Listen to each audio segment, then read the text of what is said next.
Buckle up, hotties. It's time to talk some hoops. Welcome to Crunch Wears No Pants with Brandon, Nate, and Jordan.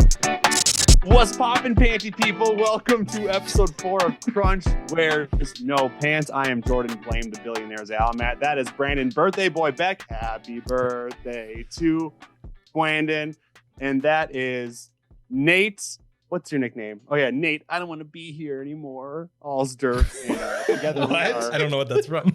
No, or I don't want to be around anymore. All's Oh, dirt. yeah, My bad. Yeah.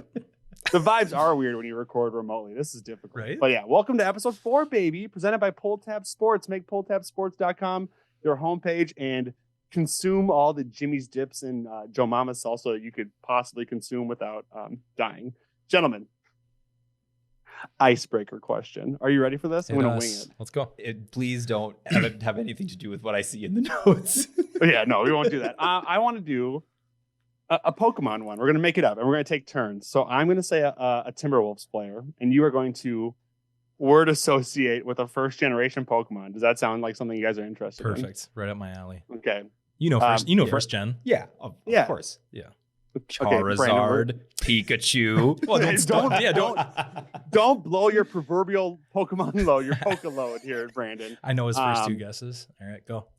Okay, Brandon, your first player is Rashad McCants. Go. Rashad McCants, Sandshrew, obviously. That makes a lot of sense. I was not expecting that to work. All right, Nate, let me know when you're ready. Do it. Wally Zerbiak. Togepi. That's not first gen. That's not second gen though. It's fine. Yeah. Second gen's also fine. It's just rapid fire word association. We're gonna do 2 more each. Brandon, are you ready? I'm ready. Eddie Griffin. Bulbasaur. It doesn't work. Yeah, it does. Nate. Smoking on that Bulbasaur. Okay, it does work. Nate, your player is Jordan McLaughlin. Think fast. Articuno. I was thinking Yeah. Meowth. No, that's not also not right. Brandon, your player is Rasho. Rasho Nesterovich. Yes. Hypno. I like it. We're gonna end on that because this bit kind of sucks. Yeah, this is your worst icebreaker so far, Jolly.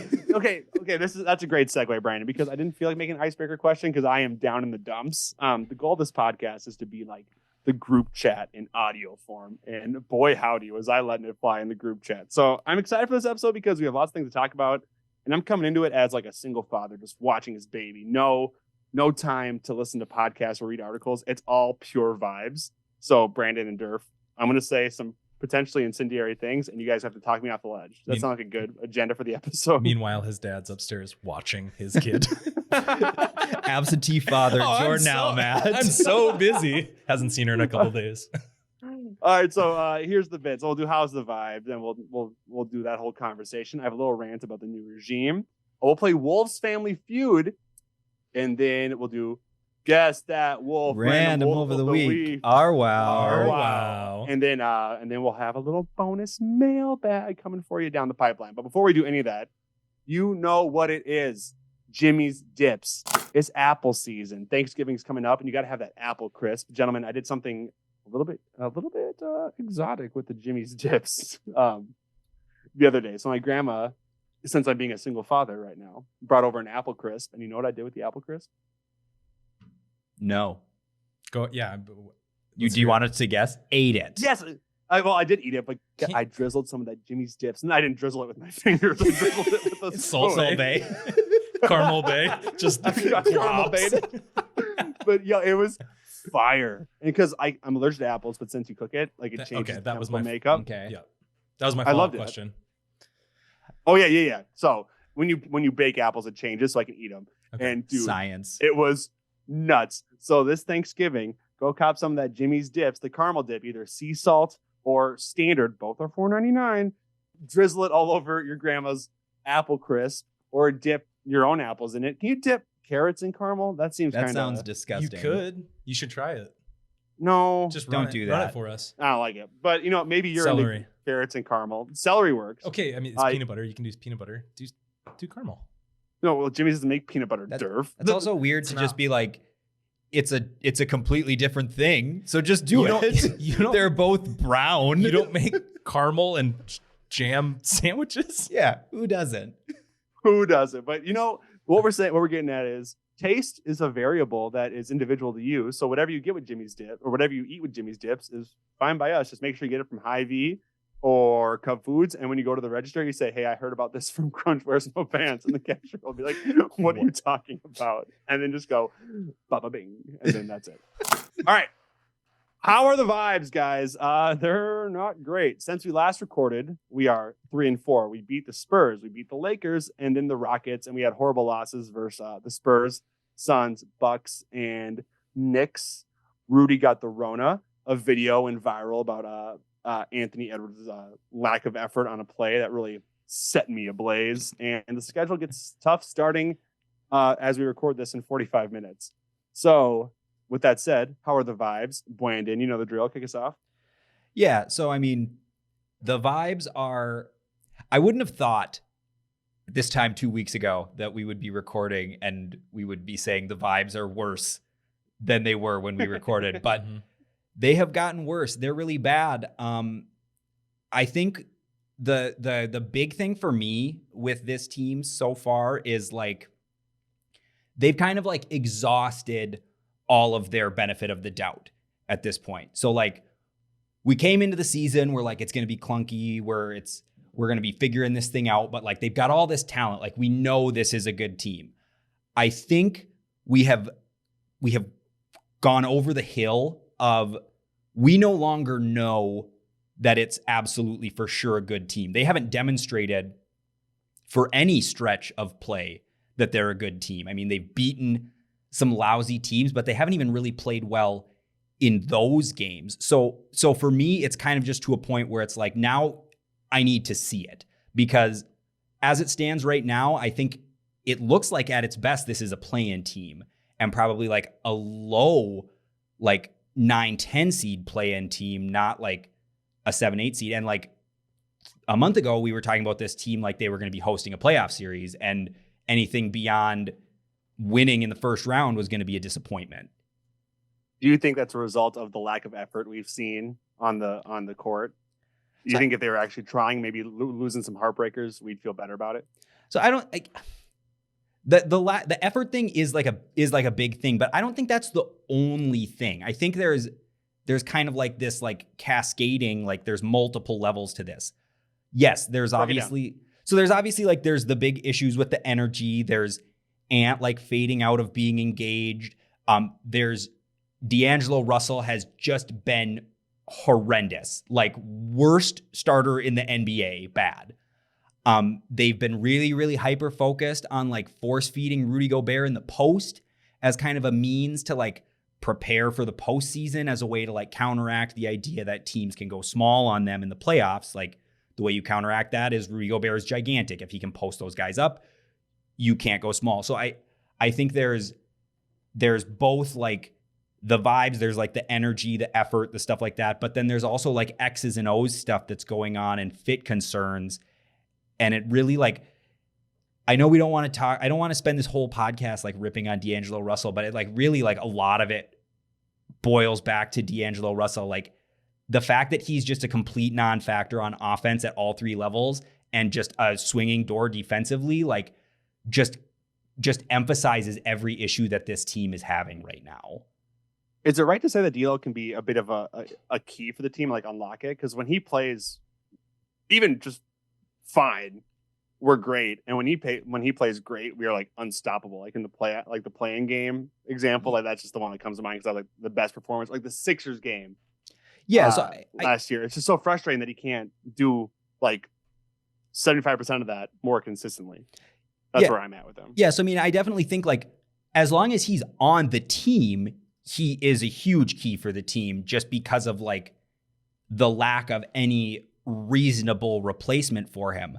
The real question is like, is that the best course of action moving forward for them? Because as high as the highs might be, the lows are really bad with D'Angelo Russell. He's been, for the most part, last season included, he hasn't been very good. I mean, outside of stats in the group chat about his shooting. Did you have some stats about that? About like his he hasn't been a good shooter for like a year and a half. Yeah, I mean, like he hasn't been outside of like January, early February last year, he was a terrible shooter last year, and it's been even worse this year. And it's the problem is like the crazy inconsistency of it. And I think that the lows, the inconsistency is tough to deal with when, like, even like you said, the highs are really high, but they're not frequent enough to warrant like how bad it is when he's low. And it really boils down to the fact that like you could live with all this stuff if he wasn't such a horrendous defensive player.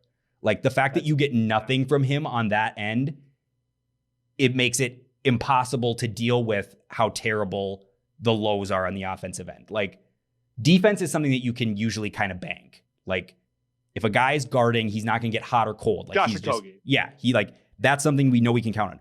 What we know we can count on from D'Angelo Russell is nothing defensively.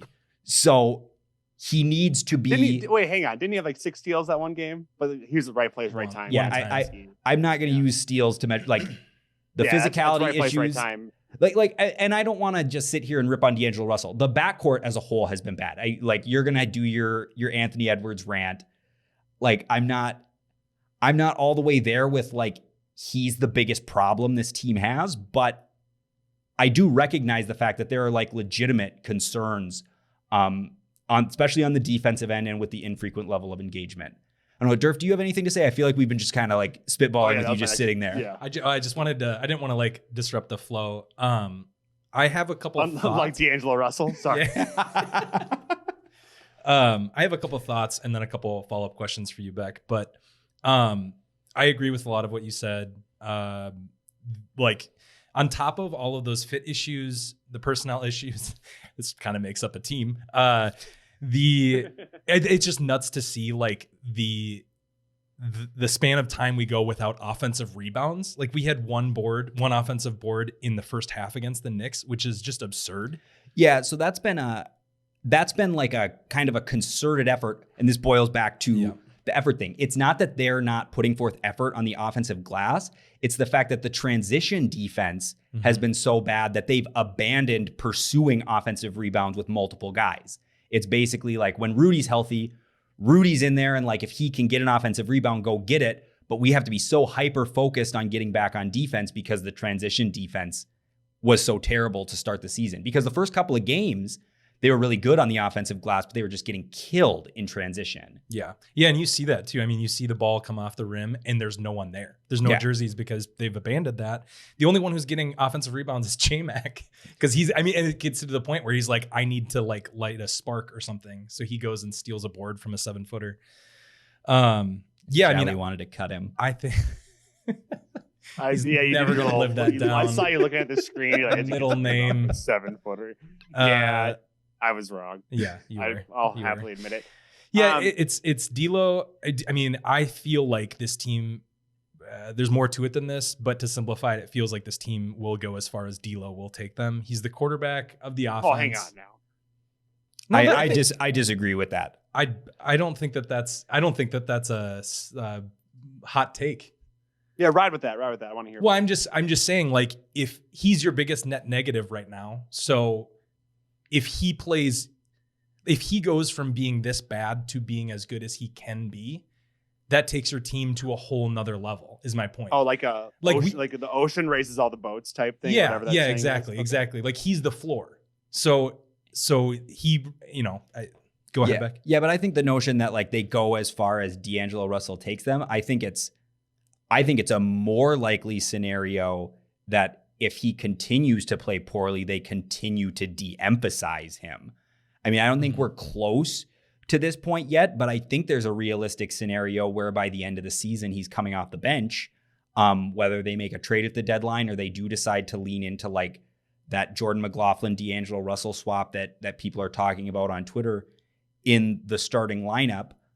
There are obviously like issues and concerns there. Do you really want to like bastardize the one thing that's going well which is that bench chemistry. But the fact that they aren't committed to D'Angelo Russell beyond this year leads me to believe like they definitely like I said, if he doesn't improve, there's nothing, they have no need to continue to emphasize him. They can lean into the guys, the Anthony Edwards, the Karl Anthony Towns, the Rudy Goberts, the guys who you know are going to be here next year and beyond. Yeah, and I should have clarified. I don't mean that it's like you ride or die with D'Lo. I'm just saying in a scenario where he is the starting point guard. And obviously they can make that shift and just kind of like cut ties or whatever ends up happening. But in a scenario where he's playing starter minutes, it kind of lives and dies with him, it feels like. How come we don't play D'Lo and J-Mac together all the time so they can do their fun give and go thing where D'Lo just throws the ball and all of a sudden J-Mac appears? They've started doing that the last couple of games. I love it. I'm a big fan of those two on the court together. It's a lot of fun. Yeah. I mean, I'm just a big fan of J-Mac on the court because that's about the only thing that's like bankably worked for them. Right. That and Naz Reid, but that's been at the expense of $80 million of centers. Yo, okay. Focus on J-Mac. During the college basketball like season tip or whatever. You talk about his hair? Yes, his hair was so sick. I had no idea. I know. We've only known bald J-Mac. He had cool like blonde tips, like big 2014 vibes. And his hair went from the top down to the bottom, and I respect that. And he didn't have a beard. His head looked so weird. His head looked very small. Anything else before I go into I want to kind of pick it back a little bit for coming after D'Angelo Russell, my guy, who's been awful. But sure, go for it. He's been very bad. So we scroll Twitter. We're all heavy on Wolves Twitter, and we see, oh, Cat's soft. He's complaining about the calls all the time. Oh, D'Angelo Russell, he blows big time. How about Anthony frickin' Edwards sleepwalking through numerous games? I am over it. I am very over Anthony Edwards. He's a pretty boy. This is my theory. He's a pretty boy who read his own press over the summer, came into camp overweight, and no one keeps the same energy. So this is kind of an indictment on Cat, but it's also an indictment of the fan base for, oh, Ant makes us laugh. Ha ha. He has not played well enough to make me forget about the infamous offseason video. He hasn't played well enough to take plays off like that. And I'm kind of over it. I'm very off the Anthony Edwards bandwagon right now because I'm just sick of him just standing there and not really trying and saying, oh, we'll figure it out. Well, dude, I don't know if you are. What do you think? So I'm gonna push back a little bit on the idea. Like, I think it's a little bit of a straw man's argument that like everyone's like all sunshines and rainbows with Anthony Edwards right now. I'm not getting that vibe like at all from Twitter. I think people are reasonably disappointed. I think we expected him to come in and take a big leap. But also, and like the infrequent engagement has been a problem. Like, and we're fresh off the Knicks game, which was like a really like prime example of this. But the fact of the matter is, like, by every measure, Anthony Edwards is the exact same player he was last year. Well, hang on. We know nothing is rainbows with Anthony Edwards. Okay. There it is. There it is. But so like the efficiency numbers, like he's got a career high effective field goal percentage.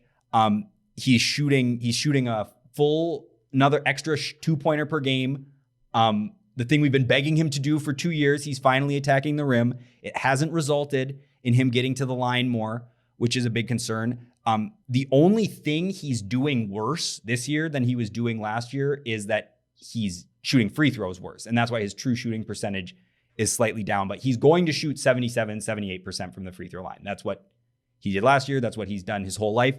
That's where he's going to end up. And if he continues to put up the same efficiency numbers from 3 and 2 that he's been doing, which have been really good, the offense is going to be there. I agree. The defense has been bad. He's been taking plays off. He hasn't been really physical, but I think that was always more of a hypothetical thing than a reality. I think that was the leap we were planning. We were hoping for Anthony Edwards was he was going to come in this season and he was going to finally be like fully engaged defensively. That hasn't happened, and we can rightfully criticize him about it, but the notion that he is the biggest problem with this team or that he deserves the same level of critique of his play as D'Angelo Russell, I just reject that outright because he's been better than D'Angelo Russell by every mark. As bad as Anthony Edwards has been defensively, D'Angelo Russell has been worse. And Anthony Edwards has been this team's second best offensive player. And I that know makes it's me feel better. It's visually it's visually too, people hate the ISOs and the Ants contributing to the stagnant lack of flow on the offense. And I get a little bit of that, but I really think that all starts with the point guard. And I think when things aren't working and adversity hits, I think people revert to what they're comfortable with. And I think that's what Anthony Edwards is comfortable with. I think that's him kind of fighting through the lack of flow. And while it might not be productive from a team building, visual thing, it's really one of the only things on offense that is working is Anthony Edwards. Nothing's better than Ant stopping down and nailing some cool three from the from the corner or the elbow. Yeah. So, and I mean, I agree. I agree. That's not this sustainable, we don't want that to be the identity of the team, but I think it's a reality of the lack of I think it's a reality of the situation we're in right now. So yeah. So the struggles or my perceived struggles while he's taking plays off. We have to consider also that they're adjusting to an entirely new offense with a whole new all-pro center at the 5. Yeah. So it's a symptom of this sickness that is getting a new thing going. Okay, thank you, Brandon. I feel better about it. I think my eyes the last couple of games just went to lazy basketball, and I can forgive Cat for being emotional. I can forgive D'Lo for being dumb, but lack of effort. Yeah, it's just a sticking point, especially as Minnesotans. We love guys that try hard. We love Matt LeCroy. He tries hard. There's a reason. We just like effort, and we don't see it. Mark Madsen. There's a reason that Wiggins didn't have a place in our heart.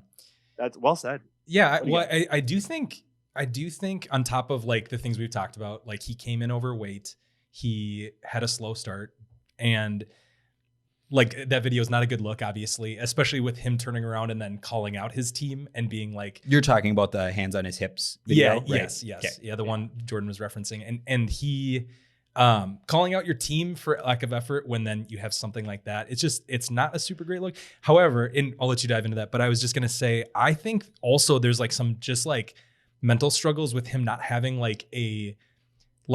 a guy on the team that he can go to, like a sage wisdom. He had Rubio, like a Ricky or a Pat. Yeah, exactly. I feel he needs that role model a little bit. And I don't know that Cat and D'Lo are those guys for him. Yeah. Before we dive into the role model thing, because I think that's going to be a good segue into Jally's billionaire culture rant. Is that the vibe that you guys got from the Anthony Edwards we're soft quotes? I didn't take that as calling out teammates. I thought that was introspective as much as it was him calling out his teammates. I think that was just him acknowledging the reality that that's been an issue with everybody. I don't think he was that's what the heck are these guys doing? They need to toughen up. I think he was saying I think he was honestly saying this is the identity that the team has right now. I don't think, and maybe I'm wrong, but I didn't get the vibe that he was removing himself from that conversation. Yeah, no, and I think it was something that it was a headline taken out of context. It's a great tweet because then you get a lot of engagement because people think that he's calling other teammates out. No, I think it's more of the inability to be and again, we're 11 games into the season. If you're able to identify that you're soft, okay, do something about it. And there's time. I mean, he has time to do that. But. Yeah. And Finch talked a little bit about that. It's kind of sure, you can say we want to be tough, but he said the Finch quote was something along the lines of there are guys that like to hit and get hit, and there are guys that don't like to hit and get hit. And that's just at a certain point, you can't fight through it. And I think that is one of the most valid criticisms of Anthony Edwards, lack of physicality thing is both on the offensive and defensive end. For as big and as strong as he is, he really does shy away from contact. So the lack of dunks is less a result, I think, of low effort. And it's more of a result of when he goes to the rim, he's always trying to go to that Euro step and he's always trying to finesse around guys and get around contact. And I think that's part of the reason why he doesn't get to the free throw line as often is he doesn't bully his way. He doesn't try to fight through guys. So I think that's a concern. That's a a long-term concern of this team, the no Pat Bev, no Vando, like the lack of physicality is that like, that's like for a lot of guys, just like an inherent personality trait. And this team really lacks that as a whole. Yeah, he doesn't have to go full jaw and throw his body at the rim. But like, we've seen what you can do. Be physical. Like, you're a monster out there. Mm-hmm. What were you going to say, Jordan? I think Jally's going to go into his big rant. Yeah, go ahead. The show note says, clear out for Jally rant about the new Get out of the room. He's going. I am ready to talk about this. This makes me mad. I drank the Kool-Aid and I regret it.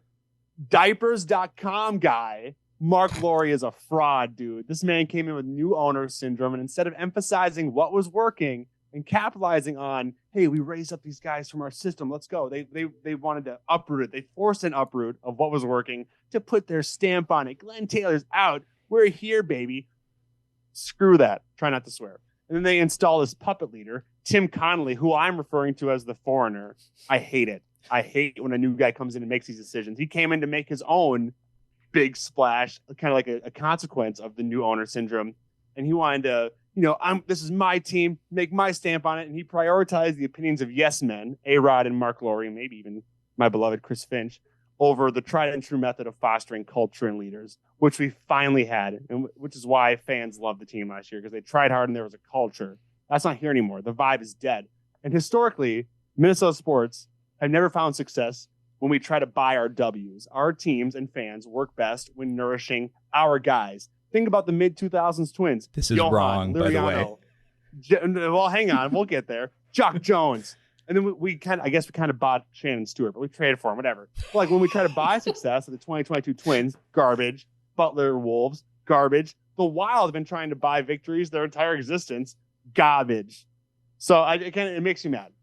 Rebuke me. Defend the billionaires, because Lord knows they need it. I'll let you go in, but I have one statement. Lord knows the billionaires need defense, Durf. Here he goes. I'm not defending the billionaires. However, like it. Our dear friend Sam Tweeten has a thing that he says every Vikings game when I get worried because we have to come back from being behind in the fourth quarter again. He always settles me down by telling me that there's a lot of ball game left. So I just want to settle this room down and let you know that there's a lot of ball season left. Continue, Brandon. Okay, so I have bullet points for like a lot of different things you said. Okay. So the first thing, the notion that the Minnesota Twins building this sustainable winning product with homegrown talent is absurd. They are in the midst of the longest playoff losing streak in the history of professional sports. And it was largely built on the shoulders of Johan Santana, Torrey Hunter, Jock Jones, Joe Mauer, Justin Morneau.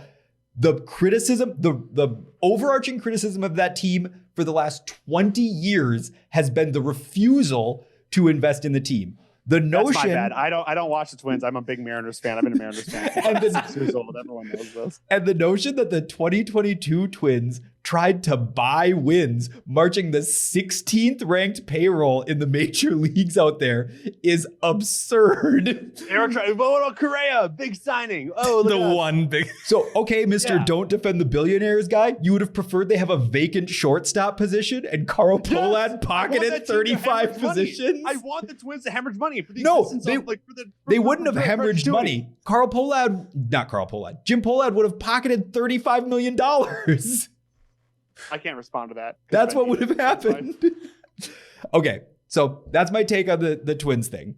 The Wild, I don't care about the Wild at all. So my God, I have no take on that. We have a hockey Full team. Sports Emperor John King is about to come down on you for saying. All right, guess we're doing a combo podcast with them to fight this out. So, the Butler, the notion that they acquired Jimmy Butler and they sucked before they got Jimmy Butler.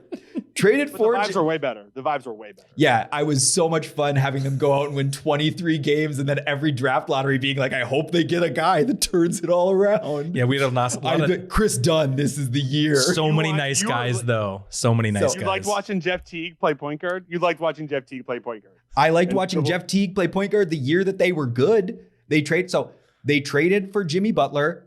They were awesome. Jimmy Butler got hurt. They fell to the 8 seed. And then Jimmy Butler went nuclear. There's no one in the world that thinks acquiring Jimmy Butler was the wrong decision. The wrong decision was they should have traded Andrew Wiggins for him. Yes, it was. They should have traded Andrew Wiggins for him, not Zach LaVine. The idea that the pre-Butler Wolves were this like championship team in waiting is ridiculous because they sucked before they got him. They traded Zach LaVine, and every Bulls team that Zach LaVine was on sucked until they got DeMar DeRozan, and then Jimmy Butler went nuclear, and every team with Andrew Wiggins and Karl Anthony Towns until last year sucked. Those teams sucked. Yeah, well, and the other thing is... How much of that's culture, though? I was going to say the other thing is, like, there's a difference between, like, what you're trying to say about just bringing in outside talent, like being a bad thing, and like overpaying for outside talent too, because we threw a huge contract to Jeff Teague, and that could... Well, so the fact of the matter is this: arguing against hypotheticals is just like a fool's errand. It's impossible because I'm not arguing against that. Here's the deal. So here's the deal. We're sitting here. The Wolves are 5-6, and we're mad. And everyone's mad because they traded all the picks for Rudy Gobert, and you say they went out and bought wins. And then you say they should have just kept it together and they could have kept the culture. And your point is if they had kept it together and kept the culture, they'd be 11-0 and they'd be marching to the NBA That's championship. Not what I'm saying. The point they'd be 8-3, and Vando would be our 3-and-D guy, which he's now a 3-and-D guy. Here's so you say that. The fact of the matter is, like, that's a made-up hypothetical. You can't lose that. No, it's not Vando's 3-and-D guy. He's hitting threes. Yeah. He's shooting 96%. I love Jared Vanderbilt. Okay, I'm not trying to argue, but my point is, if you argue the real bad thing against the hypothetical good thing, it fails to acknowledge the fact that the hypothetical thing, they could be 5-6 and have not made a trade, and then everyone would have said they should have seen this coming. They knew Pat Bev was getting old. They should have gone out and made a big move when they had the chance and capitalized on this momentum. The fact of the matter is, it's like in baseball, if you take out a starting pitcher and the relief pitcher comes in and gives up a home run, everyone goes, should have left the starter in. But if you leave the starter in, and he gives up a home run, everyone goes, they should have brought the reliever in. I don't know, Brandon. Sounds like you're defending Mark Lowry. We're also 5-6, and we were like around 4-9 this time last year. So I call that an improvement. So Eat your words. I'm also just going to point out the only good Wolves team ever was good because they made 2 huge trades in the offseason to acquire Sam Cassell and Latrell Sprewell, and they went to the conference finals. It's the only good Wolves team ever. Well, hang on. Last year was great. Last year was fun, but that team was the 7 seed. I think we're debating 2 different things. I hear all that, and I agree with all that. I'm talking just about all right. I have a couple business points in relation to what you just said. One, I think business billionaire. Oh my business. God, he's doing it. So no. So here's the deal. We don't do enough. Like, there's not enough of the sample size. No. We have to lower the tax rate on billionaires even more. Sorry, there's not enough sample size of these, like, air quote, big deals, and like the segment of fandom that you fall into, like that side, always complains when it doesn't work, but it's only happened like 3 times ever. And they haven't been sustainable. Like the Thibodeau year was not sustainable success, but it's for a various number of reasons. And like, do you just want us to just like not do anything? Like, just like don't make any moves? I'm saying we finally had it. Goop does seem to have a good thing going. Rosas kind of had a good thing going. That's a whole new. He had too good of a thing going. But this is my point. You're saying we finally had a good thing going. You're operating on this hypothetical that it was good no matter what if we don't make the trade. The reality is the West got healthier and better. And last year's team had a ton of injury luck. I mean, there's a realistic world where running it back with that team is... Sorry if you hear my baby. We don't hear your baby. Oh, she is crying big time. My bad. Keep going. So there's a realistic world where they run it back with this team. You know, they acquire Kyle Anderson and nothing else. And they're as bad or worse right now. But the fact of the matter is as bad as it looks right now, unquestionably, this team has a higher ceiling than that team had. Yeah. That team was going to be capped out at a certain point. The argument I'll listen to. So I'm not going to argue against going all in. Given the choice of being good now or being good later, always choose being good now. It's impossible to plan for the future. So yeah, I hear all that, and I agree with a lot of things you're saying, Brandon. I'm just talking about I have a problem with new owner syndrome, and it's an easier pill for me to swallow if we ran it back and we sucked a little bit more. I'd be like, oh, shoot. So I think you can just say that, but it's easy to say that because you don't have to acknowledge that reality.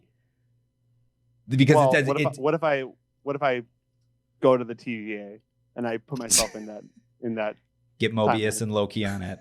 I can't wait for season 2. And then one other like just little point. I want to caveat this. I'm wearing my I Heart Pat Bev shirt. I love Patrick Beverly.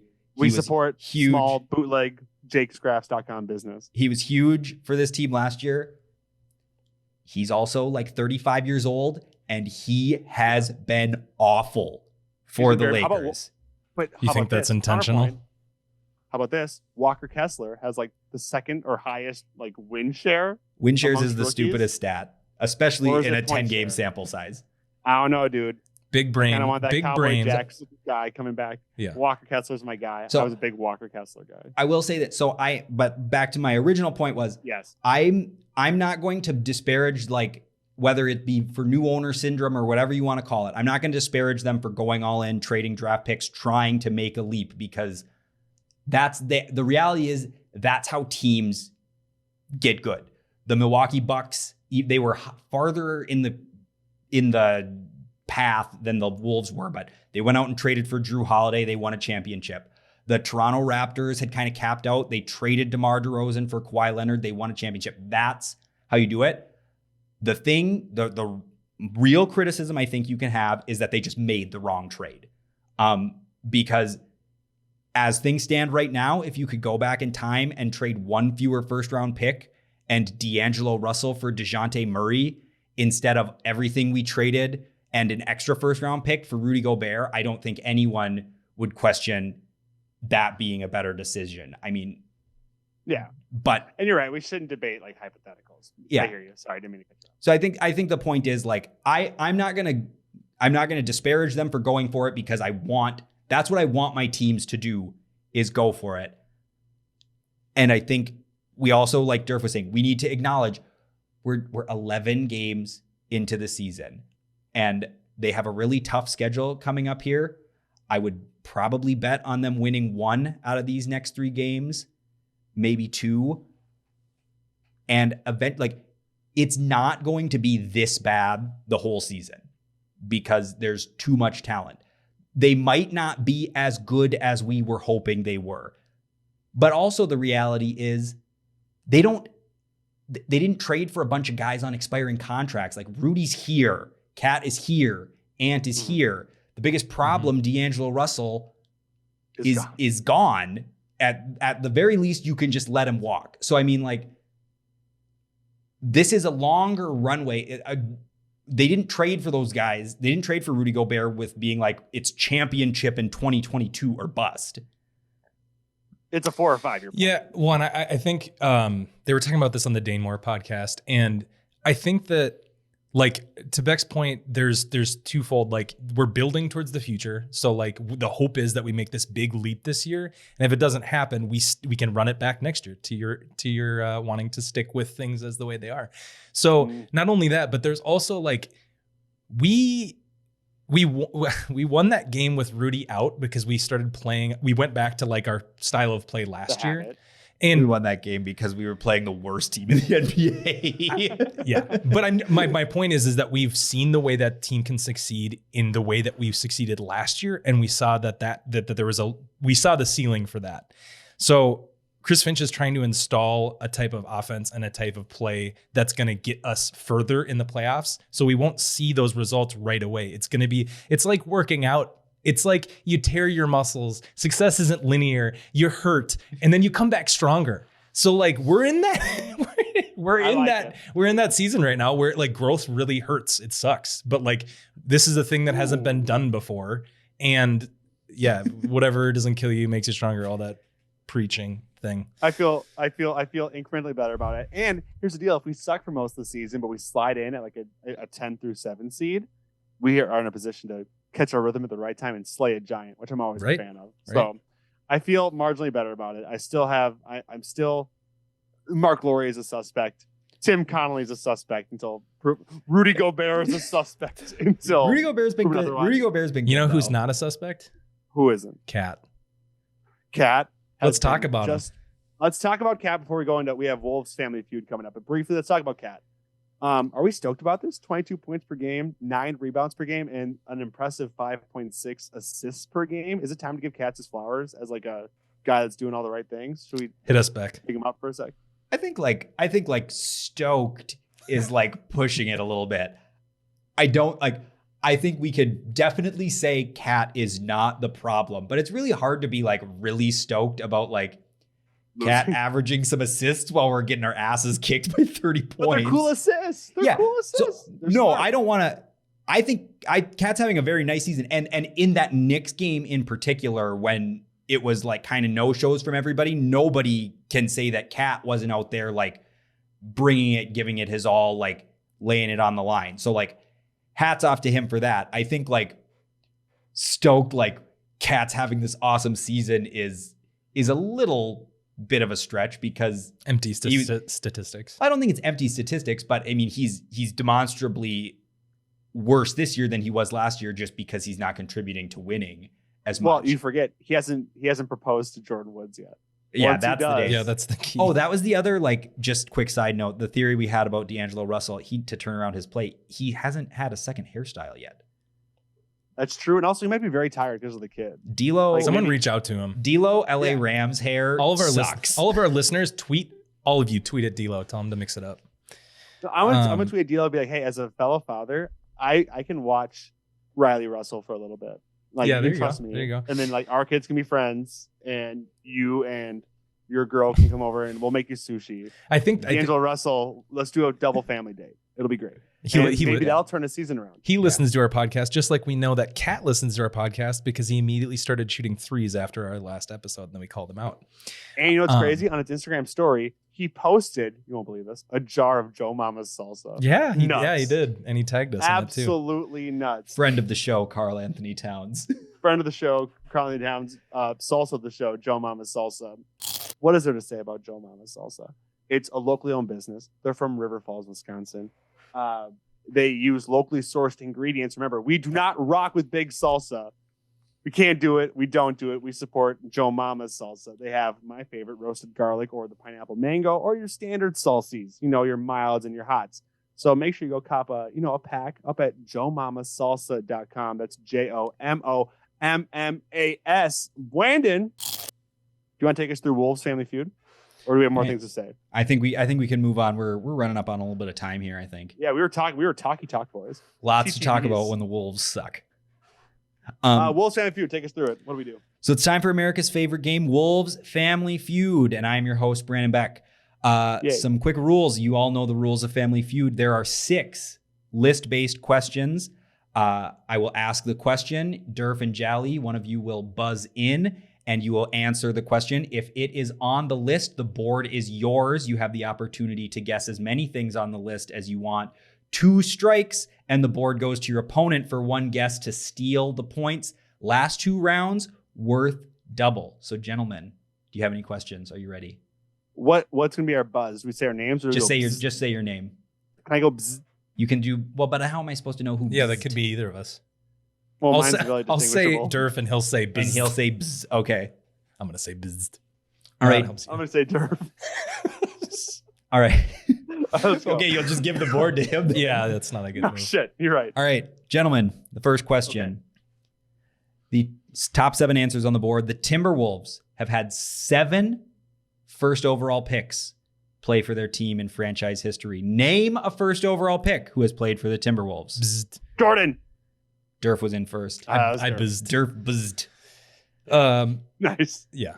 Carl Anthony Towns. Carl Anthony Towns is correct. The board is yours. Durf, name another first overall pick. Anthony Edwards. Anthony Edwards is What, correct. what was the total? Did you say 7. 7? Okay. So Cat Ant, Derrick Rose. Derrick Rose is correct. Damn it. This is where it gets difficult. There's a few more easy ones. Yeah, but I'm not as familiar with other teams' first overall picks. Let's do. It's been 7. There's 7. Jeez, I only know of one more. Before researching, I would have gotten 6 of these. Rashad McCants. Incorrect. Yeah, I know. What? He I was know. like 14. Strike 1. You have one more guess.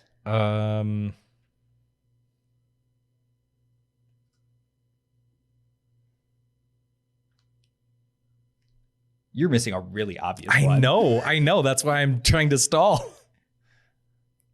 You might need to time box this. Kevin Garnett. Kevin Garnett is incorrect. Jally, the board is yours. Can you name a first overall pick to play for the Timberwolves in history? Anthony Bennett was the first overall pick, wasn't he? Oh, Anthony Bennett is correct. The points Let's go. are yours, Jally.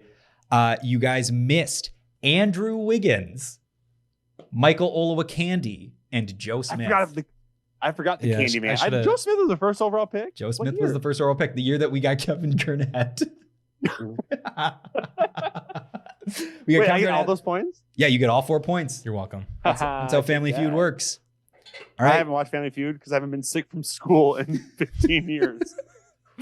All right. So I forgot how it worked. Question 2. Kevin Garnett was involved in 2 separate trades in Timberwolves history, once going out and once coming in. Top 6 answers on the board, gentlemen. Name any player involved in a Timberwolves Kevin Garnett trade. Jordan. Jordan, board is yours. Theo Ratliff. Theo Ratliff is correct. Sebastian Telfair. Sebastian Telfair is correct. Gerald Green. Gerald Green is correct. Ryan Gomes. Ryan Gomes is correct. There's 2 more.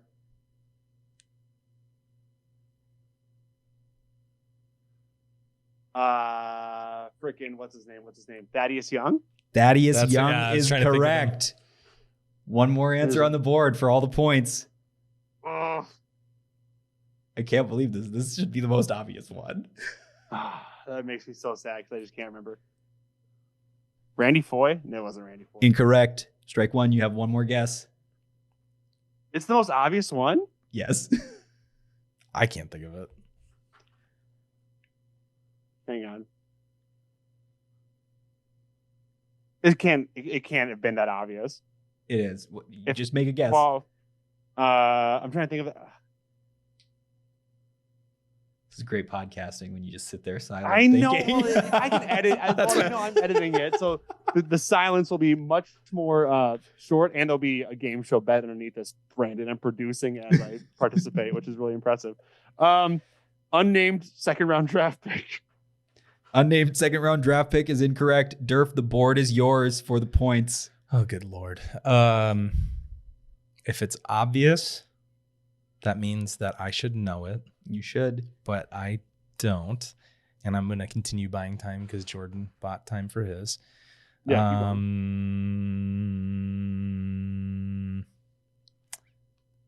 I don't think it's obvious, Durf. So don't. I be hard on guarantee yourself. you guys are going to be so mad when you hear it. Al Jefferson. Al Jefferson Yes! is correct. He was Let's the go! piece of the trade. I was trying to think it was the first or second trade. That's what I was getting thrown off on. I was thinking it was the Brooklyn Al trade. Jefferson was in the KG trade. He was that's the right. main duh. guy in the my KG God. I was trade. thinking about the Brooklyn Nets trade, not the. I forgot No, about. it's Nice. Thaddeus Oh. Young for Kevin Garnett, 1 for 1. I forgot. Oh, I thought there was more for some than reason, I thought it was going to be a 2-person Brooklyn Net trade. Dang it! How did I forget Al Jefferson, Big Al, our superstar for a little bit? Yeah. Yeah, Jeez. that was my era of basketball. All right. Question 3. Wait, what's the score? Do we know the score? The Or is it score, just, like- Durf has 6, Jally has 4. Woo! But the last 2 rounds are worth 2. Worth Holy double shit. points. So question Okay. 3. Name a player in the top 8 in minutes played in Timberwolves history. Jordan, Jordan, board is yours. Kevin Garnett, Kevin Garnett is number 1. Karl Anthony Towns, Karl Anthony Towns is number 3. Kevin Love? Kevin Love is number 8, narrowly sneaking on the board. Is Ricky Rubio on there? Ricky Rubio is number 7, right above Kevin Love. Andrew Wiggins has to be on there. Andrew Wiggins is number 4. This is starting to get dicey now. I should not have buzzed in first because no, Dorf is going to come in and clean up my my garbage. God damn it. Double buzzer. I can't think of anything. Wait, no, You just name any player. I'm going to say frickin' No. Hang on. Corey Brewer randomly. No. Corey Brewer is incorrect. Strike 1. Okay. And then Al Jefferson played for us for a while. Let's do Al Jefferson. Al Jefferson is incorrect. Okay. This is Durf, the board is yours. This is minutes played for the Timberwolves. Minutes played for the Timberwolves, not yes. in their career. Correct. Got it. Because Andrew Wiggins would be a crazy I was going one. to say the entire roster for Tibbs. Because all those guys. Taj Gibson. Yeah, I was going to say him and Jimmy Butler are easy. They played every minute of that that was season. just one season, too. I know. Okay, can you remind me of his? Is that allowed? Can you remind me of what he said? So he said Kevin Garnett, Karl Anthony Towns, Andrew Wiggins, Ricky Rubio, and Kevin Love. There are 3 still on the board. Number 2, 5, and 6. Nikola Pekovic. Nikola Pekovic is incorrect. The Shoot. points to That's a good Jally. guess, though. At number 2, Sam Mitchell. At number 5, Doug West. And at number 6, Wally Zerbiak. Oh, well, I should have I had thought Wally. the planters kept him off the court. No, he played enough. He played enough minutes to be the number 6 all time in minutes played. All right, this is the last question that is worth single-digit points. Name a player who has made the All-Star team as a member of the Timberwolves. There are 7 answers on the board.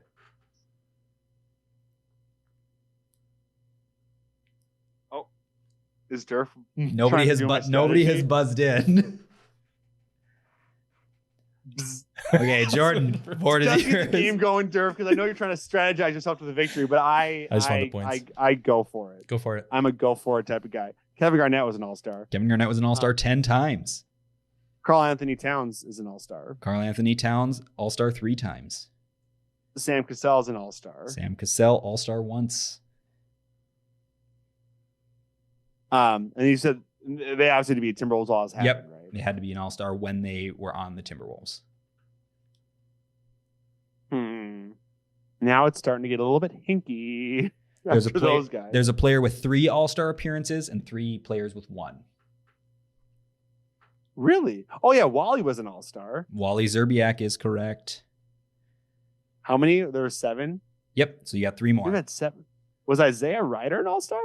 No, incorrect. Strike 1. Doug West had to be an all-star. Doug West was not an All-Star. That's strike 2. Dougie. Durf, Sad. the board is yours. You can name an All-Star for the Minnesota Timberwolves. Repeat jellies again. Kevin Garnett, Karl Anthony Towns, Sam Cassell, and Wally Zerbiak. Jimmy Butler. Jimmy Butler is correct. Oh, duh. You guys missed Kevin Love and Shit. Tom Gugliotta. Googs. Good for him. Tom Gugliotta, one-time All-Star with the Minnesota Timberwolves. My 3rd favorite white wolf of all time. Great list. Great list for a future show.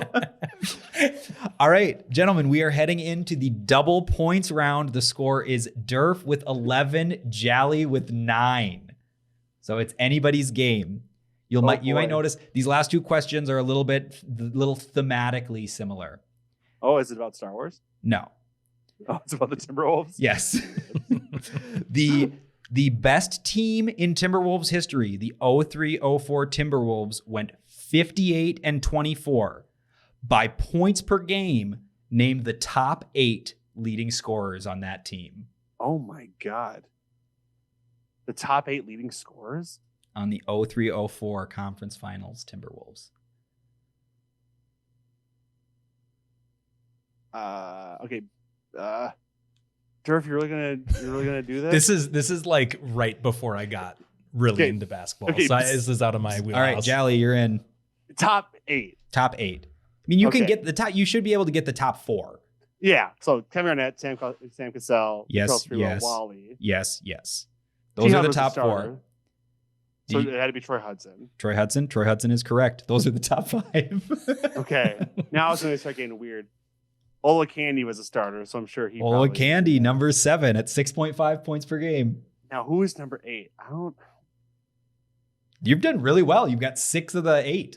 And there's no way Durf is going to be able to get these ones. I was 9 and 10 years old, just locked in, playing with this team on like NBA Live and watching them with my mom and sister every night. So let me think. Couldn't have been Madsen. Wasn't Gary Trent? Was it? No.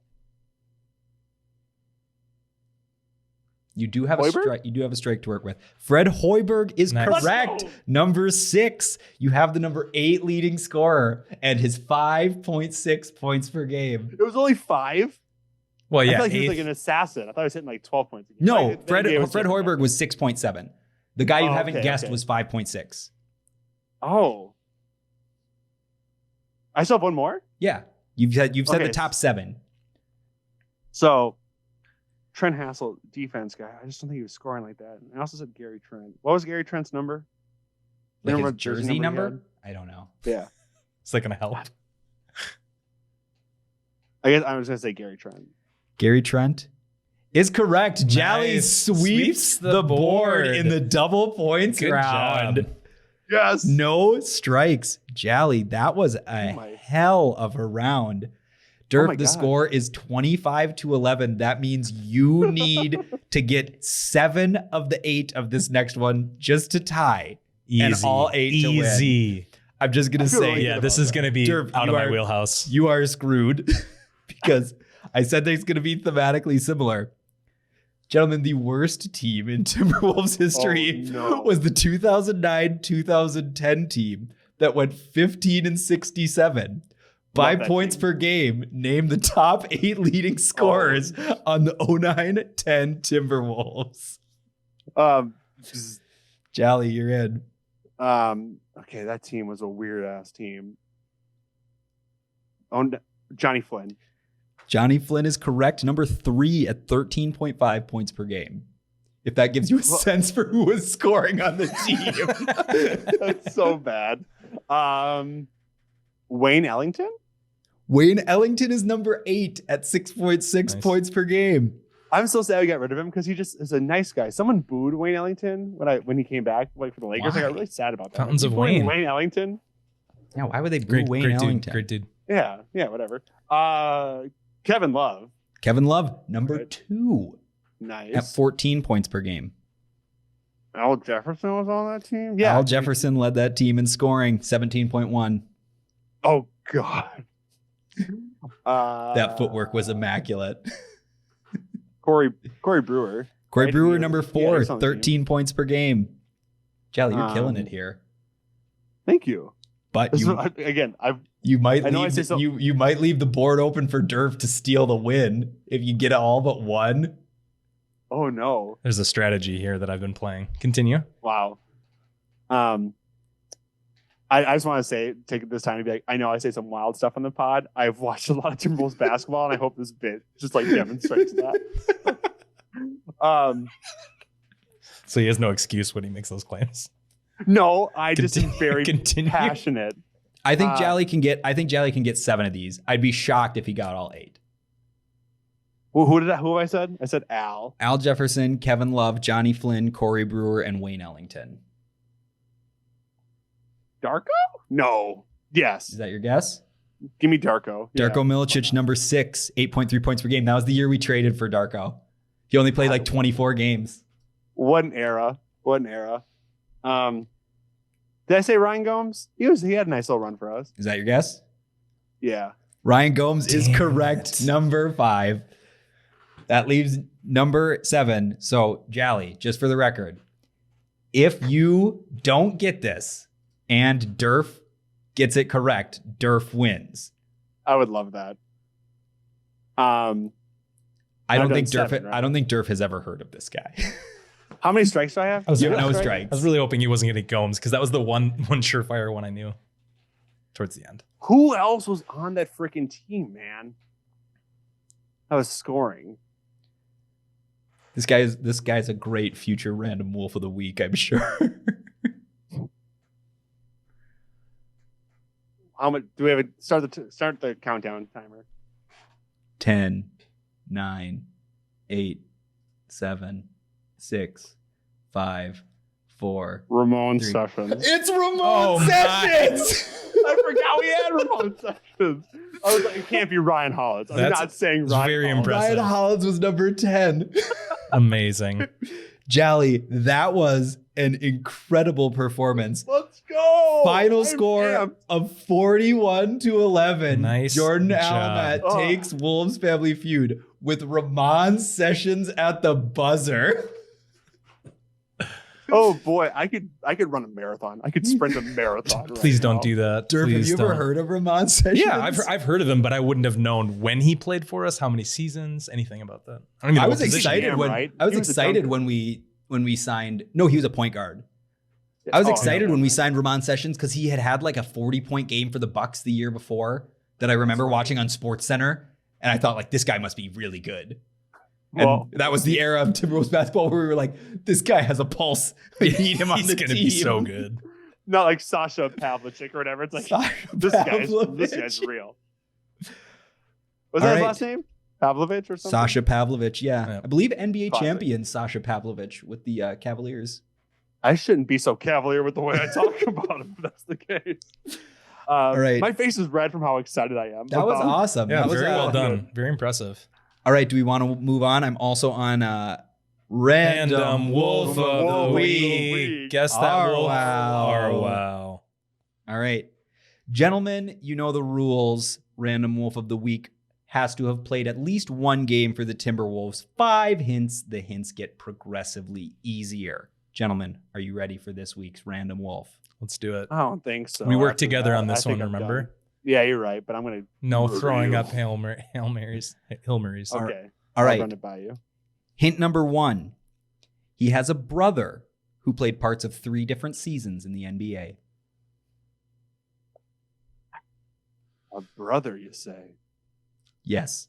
He has a brother, you say? Parts of 3 different seasons. Yeah, that just means he played in 3 different years. He only played half of 3 seasons. His Okay, brother Durf, did do not you play think- very many games. I wouldn't be surprised if you've never heard of his brother. Do we think this is Brian Cardinal's brother? Sure. Throw it out. Brian Cardinal. Brian Cardinal is incorrect. Shoots. Who is it? You get 5 hints, dude. He's just giving up. I tried to get you, dude. And number 2, he was college teammates with fellow NBA players James Johnson, Al-Farouq Aminu, and Ish Smith. Do you know what college this is, Durf? Because you're the college basketball guy. What was it again? You said James Johnson. James Johnson, Al-Farouq Aminu, Ish Smith. I have no idea. Doesn't help us. JJ Barea. I'm not actually guessing, but- because James Johnson's too young. Yeah, that's true. JJ Barea also wanna- didn't play college basketball. He's from Europe. Europeans can go to college. Well, look at this guy over here. This You can guy guess JJ thinks Barea he's if from you college. want. Younger. No, I don't want to do that. James Johnson. When was he drafted? Do we know? Like 2017? No. I'd probably he like, older than that? let's say 2015, 2014. I don't think that's right. I think he's older than that. James Johnson's kind of old. Might even be like- 2012.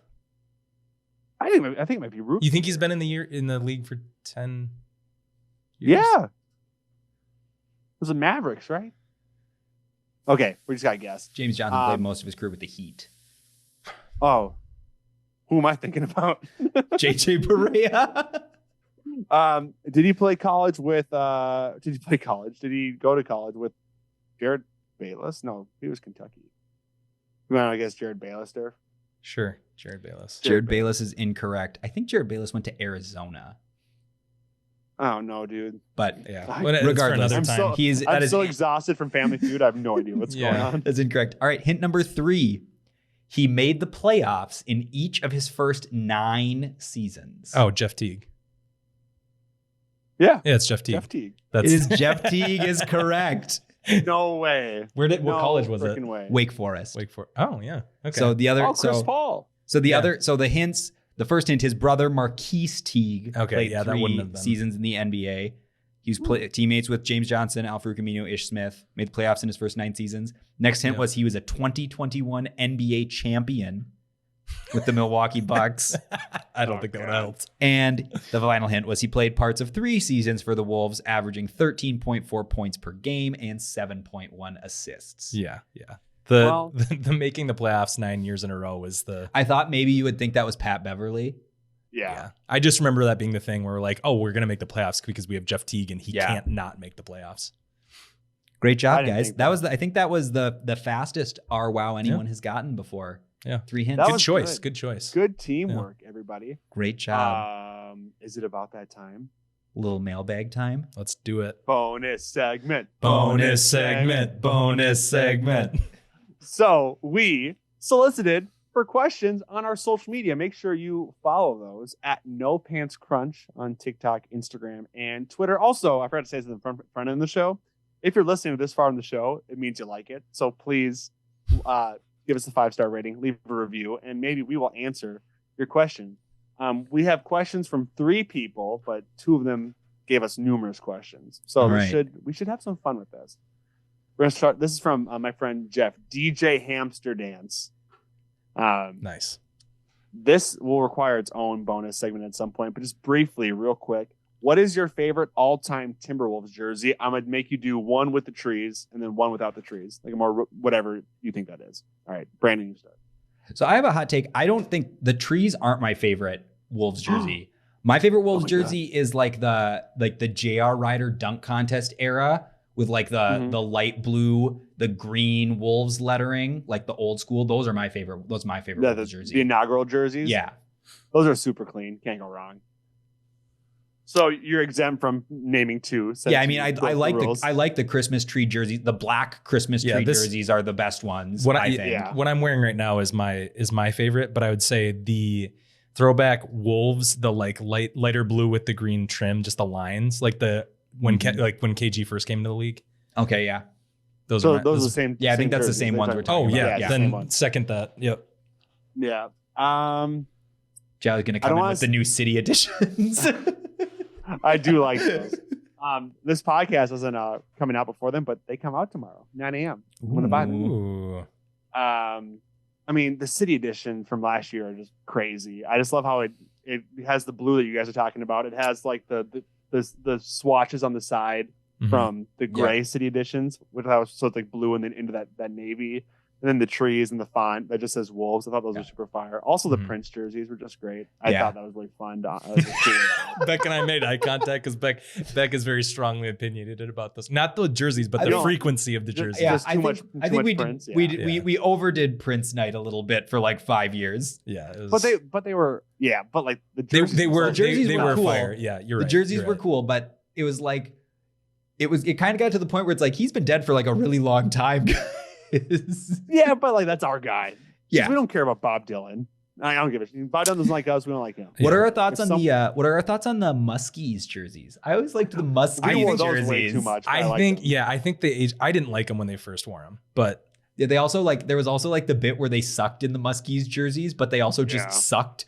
Period. Yeah. So you know what they should do for the next city editions? They should just do like musky fish scales and bring back the muskies, but it's like a textured like. They should make them out of actual fish scales. Why the not? chafing? Can you imagine? Okay. Good question. Good question.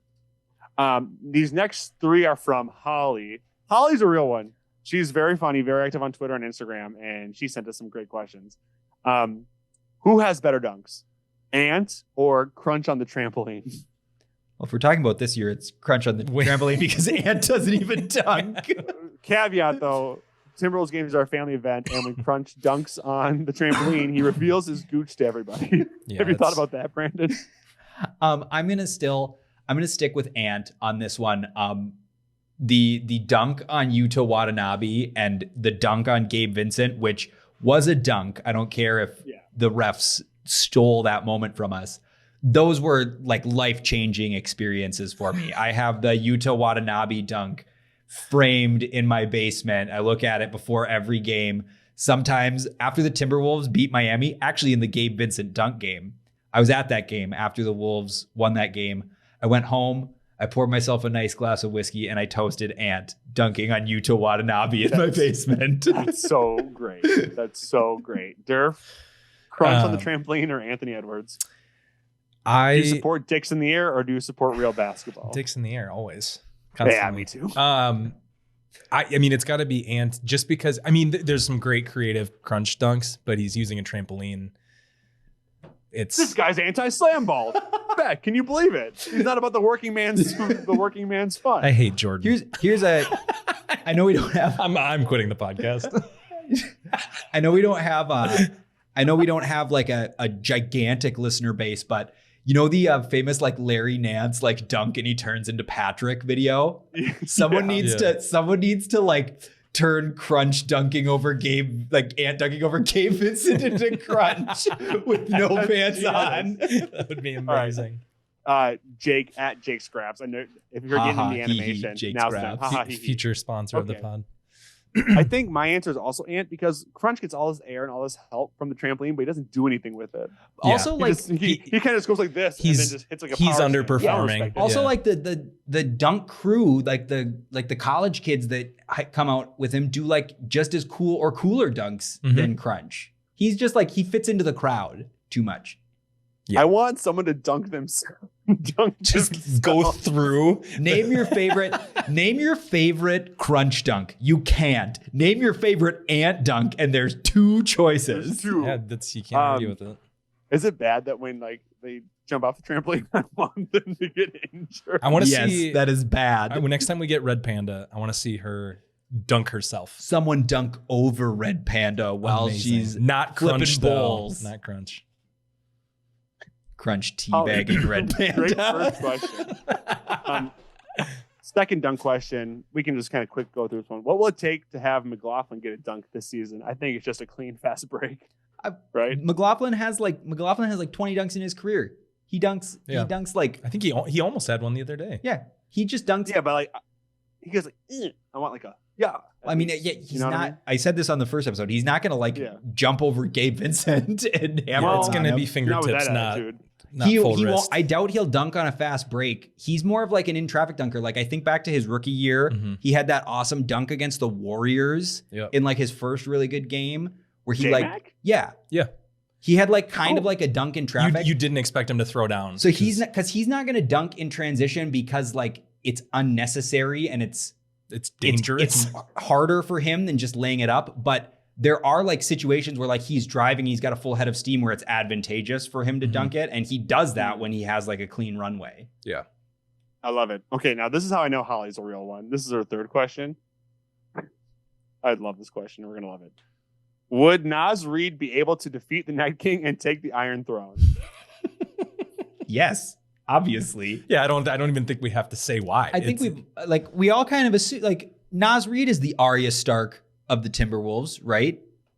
I don't know. I feel like J-Mac is the Arya Stark. Yeah, but I think it's no. I think Naz Reid J-Mac actually is the Tyrion Lannister.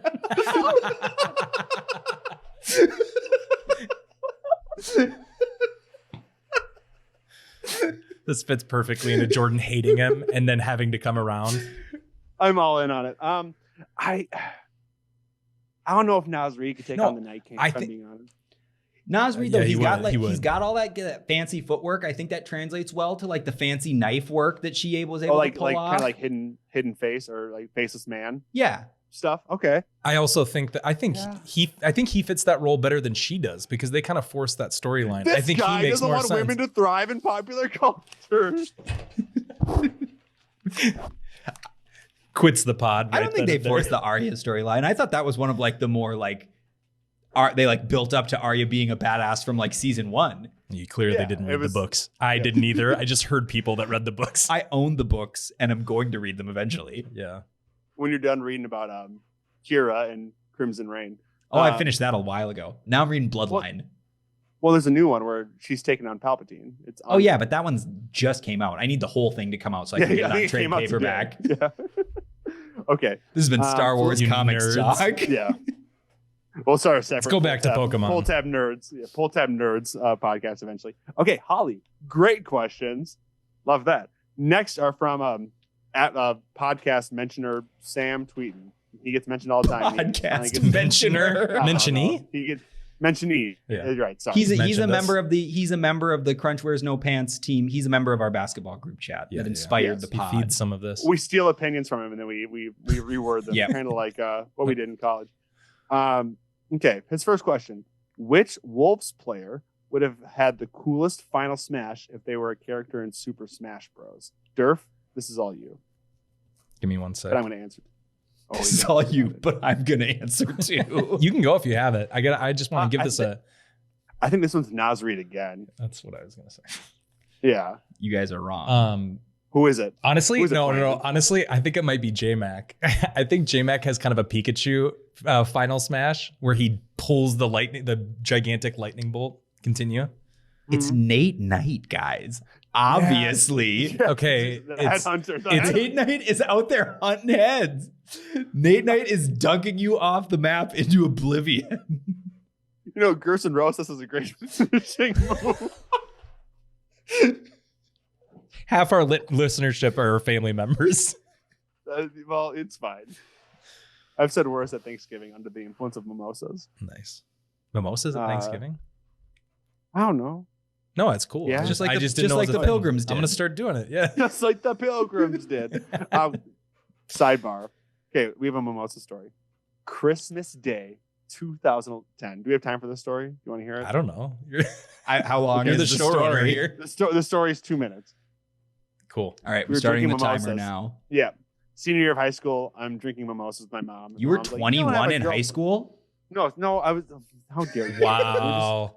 She was giving me. She's like, you really haven't had a girlfriend for a little bit, and I said, you should get out there. So I got drunk off mimosas. I was like, I'm gonna do it. So I went over. I had my friend drive me over to a girl's house, and then she was having Christmas dinner with her family. I was gonna ask her out and like profess my love for her. Her family invited me in. I played piano for her entire family. Her uncle loved me. Invited me to Christmas the next day at his house. And I go home like, yes, I did it. I really just had like a rom-com movie moment. And then as soon as I got home, she texted me like, Jordan, like that was really cute, but like we're not a thing, and you can't come to Christmas. And you can't come to Christmas. Jordan, that was horrendous. super weird that you did that. Years later, I know. you met and fell in love with your wife, and now you have a This- daughter. Fun fact: it was Alex. Yeah, I was gonna say this. This is all long game. I love it. Long game. Okay, and then anything else about Smash Bros? No. Okay. All right. Final question: which GM's tenure was funnier, strictly for the memes? David the Meerkat Khan or Gerson Rosas? I think the David Kahn era might have been funnier for the memes. Yeah, it wasn't the if era. memes were a thing Yeah. back then. Like that would have been like good Twitter meme like content. Nice. But I don't think I can't think of any good con memes. we weren't versus like Rosas. We weren't Reddit users at that era, and I'm sure that maybe there was, but like that was before memes were mainstream enough. I think. Yeah, definitely Gerson. I think it's Rosas. The recency. It's just there's still good content. It's also, coming out of it. it's just such a. It's such funny a good how punchline. wrong David Kahn was at every step, though. Yeah. Like, it takes a There talented person to be so wrong. Right. all There the are time. some funny David Kahn quotes, like condescending from just this like guy that had no Condescending. idea what was going on. And now he teaches I'm a- like a fundamentals of business class or something. Absolutely wild stuff. But so if you have any questions you ever want us to answer, you can just DM us at No Pants Crunch. We'll make it happen. In the meantime, final thoughts, gentlemen. How are we feeling about episode 4? We feel good about it. Any thoughts that you left on the table that you just want to utter, Timberwolves or otherwise? Nothing for me. I'm just excited. I got the Wolves DVRing at home. I head home, watch them hopefully get a W against a Chris Paul and Cam Johnson-less Suns team. You're gonna DoorDash some Cold Stone. No. Is that a joke I'm If you unfamiliar want with? it completely melted by the time it gets there. Not if you time it right. Have you ever DoorDash? What do you before? mean This guy time it doesn't right? They only DoorDash. get there as fast as. What do you meet them halfway? Hey, You order it at this is 7:45, then it doesn't melt. yeah, it's like I'll meet you at Cold Stone. Final thoughts. my- Durf, I owe you an apology for always painting you in the worst light possible whenever I can. Yeah, That's fine. I'd just I'm- like to say for all of our listeners, Durf is not an insurrectionist. He is not Yeah. pro-billionaire. very Yeah. opposite. He supports women in media as well. Wealth He supports women yeah, in very media. very into wealth redistribution. I did see a Reddit user at not Nate Alsdorf say Ray Skywalker's a Mary Sue. And I was like, wait, is that my friend Nate Alsdorf? It says it's No, not. no, it's not. It's not. Oh, no. Don't look into it. Or are you guys going to pay $8 for Twitter Blue to get us verified? Part of me wants to because of like the taxable, like we can lower Tornado Jolly DJ and audio services taxable income, but part of me is like, no. We're not $8 a doing it. month. $8 a month. Hey, Not worth tax it. haven's a tax haven. All right, we're done. I love everyone. Have a great night.